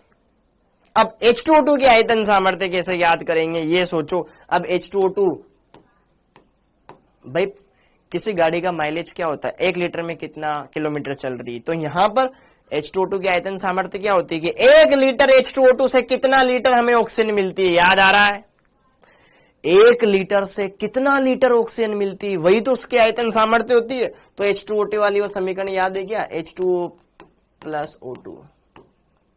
ठीक है, इसको 2 से मल्टीप्लाई कर देते थे तो यहाँ 2 आ जाता था, बैलेंस हो जाता था। तो 2, 2, 1। तो थोड़ा सा दिमाग लगाना, सोल्व करना, अच्छे से करना, ट्राई करना, हो जाएगा। ओके ओके ओके, कूल है, वेरी गुड। बहुत सारों ने कर भी लिया, बहुत सारों ने कर भी लिया, बहुत बढ़िया बेटा। थोड़ा दिमाग लगाना, कर लोगे आराम से। मैं चाहता हूं थोड़ा सा ट्राई तो करो आप कम से कम। देखो आपको यहां पर V/V परसेंटेज दे रखी है, तो आपको ये पता चल गया ना कि 100 ml में H2O2 कितना है? 6.8 ml है। H2O2 का आयतन पता चल गया। ओके, अब यहां से देखो ध्यान से, अगर आप 2 ml लेते तो 1 ml मिलता, तो उस हिसाब से सोचना और फिर आप यहां पे थोड़ा सा लीटर में कन्वर्ट करके उसको देखना, आंसर बन जाएगा खटाक से। ठीक है, आगे बढ़ते हैं। ये वाला शायद अपन कर चुके हैं। XA के पदों में A की वाष्प अवस्था में मोल प्रभाज, वाष्प अवस्था में मोल प्रभाज XA के पदों में पढ़ चुके हैं ना, ये पढ़ चुके हैं। PA अपॉन PS, PA का मान P note A XA upon में PS।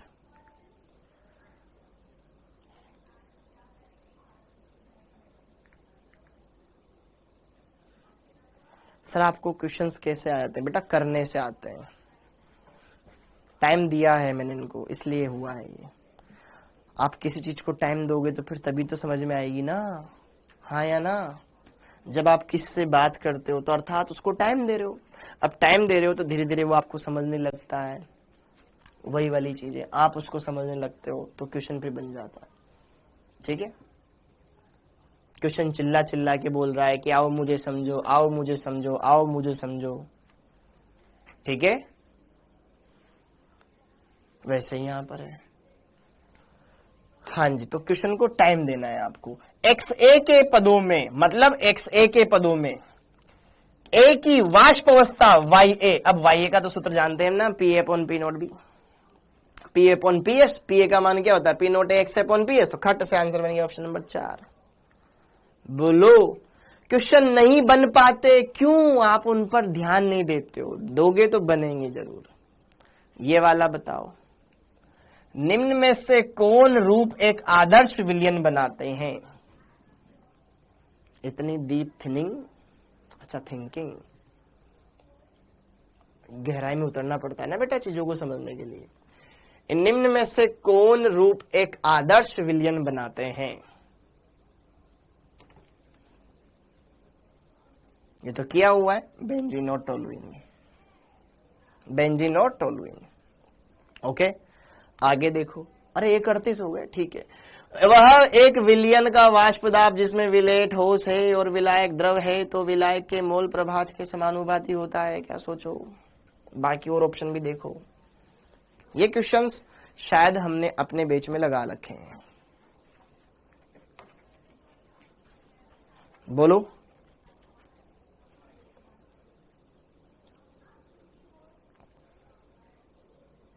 फिर भी गलत दे रहे हो। सब बच्चे गलत जवाब दे रहे हैं इस प्रश्न का।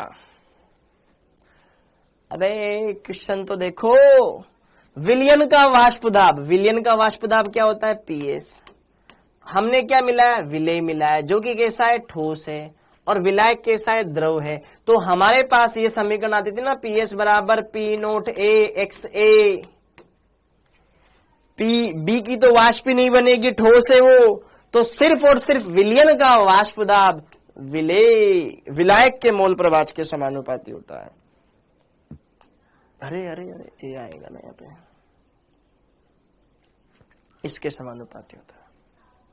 ठीक है, विलायक के मोल प्रभाज के समानुपाती होता है। रटते हो, आगे बढ़ते हैं। कौन सा अकार्बनिक अवक्षेप अर्धपारगम्य झिल्ली की तरह व्यवहार करता है? ये तो मैंने बताया हुआ है। बनाने पड़ेंगे बेटा, खुद बनाने पड़ेंगे, खुद बनाने पड़ेंगे। अब कॉपर फेरोसाइनाइड, कॉपर फेरोसाइनाइड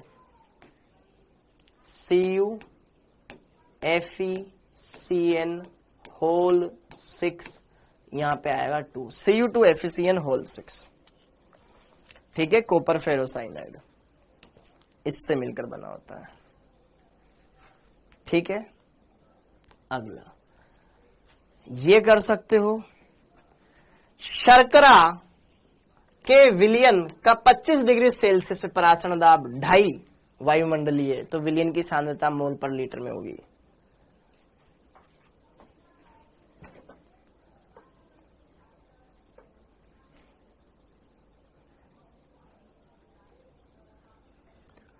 बोलो, सूत्र क्या जानते हो? परासरण दाब बोलते हैं, मेरे दिमाग में एक ही सूत्र आता है, पाई बराबर I गुणा CRT। पूरा सूत्र यही होता है ना। शर्करा, शर्करा का न तो वियोजन होता है न संयोजन होता है। शर्करा के लिए तो I का मान कितना हो गया? 1। अब बाकी मान रख दो। पाई का मान दे रखा है 2.15, I का मान 1 हो गया, C का मान ज्ञात करना है, R का मान वायुमंडलीय दाब क्या R का मान हम लगभग में 1/12 रख सकते हैं? याद है बेटा, R का मान हम 1/12 रख सकते हैं कि कैलकुलेशन सोल्व करते टाइम लीटर एटीएम के पदों में 0.0821 होता है या फिर 1/12 लीटर एटीएम होता है ना। और T का मान कितना होता है? 25 डिग्री को 298 हो जाएगा, कन्वर्ट कर लेंगे, इसको सोल्व करोगे C का मान आएगा अप्रोक्स में 4 आंसर ऑप्शन।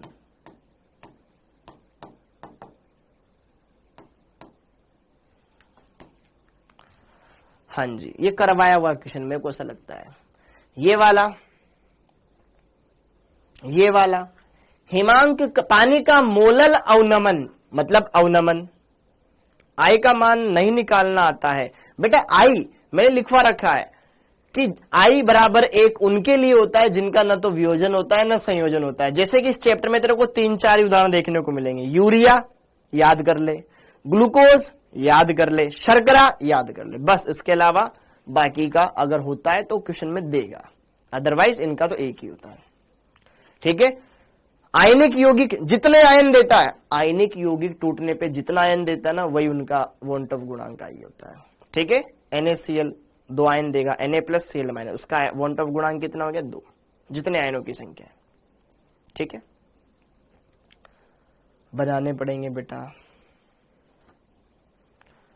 ये वाला पानी का अवनमन स्थिरांक मतलब KF दे रखा है 1.86 केल्विन किलोग्राम में, और मोल दे रखे हैं इतने। ठीक है, अवनमन होगा तो डेल्टा TF बराबर क्या होता है? पानी का मोलल अवनमन। यूरिया, अब देख यूरिया दे रखा है तो I गुणा KF गुणा M। अब विलेय कौन है? यूरिया के लिए I का मान कितना हो जाएगा? 1 है ना। तो क्या हो गया? KF का मान 1.86। मोललता विलेय के मोल 0.02 ग्राम में भार, ओके, गुणा में 1000, 2 0 से 2 0 उड़ गई, 0.372 केल्विन या डिग्री सेल्सियस, ये अंतर आ गया। तो कमी तो पूछ रहा, हिमांक में अवनमन इतना हो गया।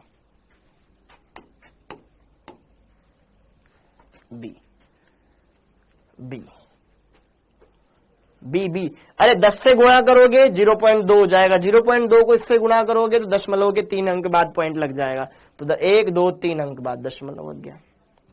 बी ये हो गया। हाँ जी, ये वाला ओके। ये वाला शायद मैं क्लास में करवा चुका हूं आपको प्रश्न, ये वाला प्रश्न में क्लास में करवा चुका हूं। ठीक है, ओके। ये भी आपके लिए होमवर्क है, समपराश्रय, ये मैंने पहले भी करवाया है। ओके, तो बेटा ये क्वेश्चंस थे जो मैं लेकर आया था। आई होप आपको समझ में आए होंगे, आपको अच्छे से क्लियर हो गए होंगे। तो अच्छे से समझना, अच्छे से क्लियर करना। इसका आंसर आया था 75%। इसका आंसर आया था बेटा 75%। वेरी गुड, बच्चों ने जवाब भी दे दिया, वेरी गुड। हाँ जी, 75%। ओके, तो इनको सोल्व करना अच्छे से, बढ़िया प्रश्न है, आराम से कर सकते हो। ठीक है, करवा चुका हूं बेटा ये क्लास में, मैं लास्ट में देखना, मिल जाएगा तेरे को। हाँ जी, तो ये वाला क्वेश्चन है आपके लिए एज अ होमवर्क। तो आई होप आज का लेक्चर आपको बढ़िया लगा होगा, सारी बातें क्लियर हुई होगी। ठीक है सर, मुझसे नहीं बनते तो बनाओ ना, हम भी परेशान है, ये भी परेशान है, तो कब करोगे? करो ना, है ना, करने तो पड़ेंगे ना। ओके, देख भाई, एक समपराशरी, समपराशरी का मतलब दोनों के पाई बराबर है, मतलब पाई1 बराबर पाई2 है।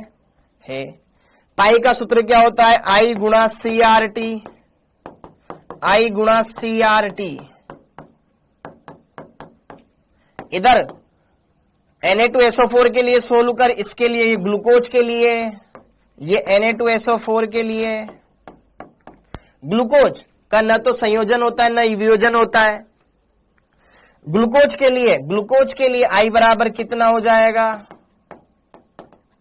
I बराबर 1 हो जाएगा। अब देख ध्यान से, वियोजन की मात्रा ज्ञात करनी है। अब वियोजन की मात्रा मतलब उसका वियोजन पूरा पूरा नहीं हुआ है। अब पूरा पूरा वियोजन नहीं हुआ है तो पूरे पूरे आयन मिलेंगे नहीं, तो आई पहले यहां से ज्ञात करना पड़ेगा। तुझे आई ज्ञात करना पड़ेगा। आरटी से आरटी छम छम आई Na2SO4 के लिए। सी की इसकी सांद्रता दे रखी है 0.004 दे रखी है। आई ग्लूकोज के लिए 1 हो गया, इसकी सांद्रता कितनी दे रखी है 0.010 मोलल। यहां से क्या निकालेगा आई, क्या निकालेगा आई, आई निकल गया, आई निकल गया, आई निकल गया, वेरी गुड, आई यहां से आ गया। अब वियोजन हो रहा है तो वियोजन वाला सूत्र पता है क्या, आई बराबर 1 minus alpha plus N alpha. तुझे क्या ज्ञात करना है, एल्फा ही तो ज्ञात करना है नालायक,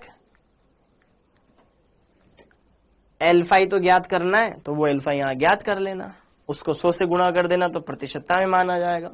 तो bye bye bye bye bye bye, आप सभी का बहुत बहुत धन्यवाद, थैंक यू, जय हिंद, खुशामदीद, जय हिंद।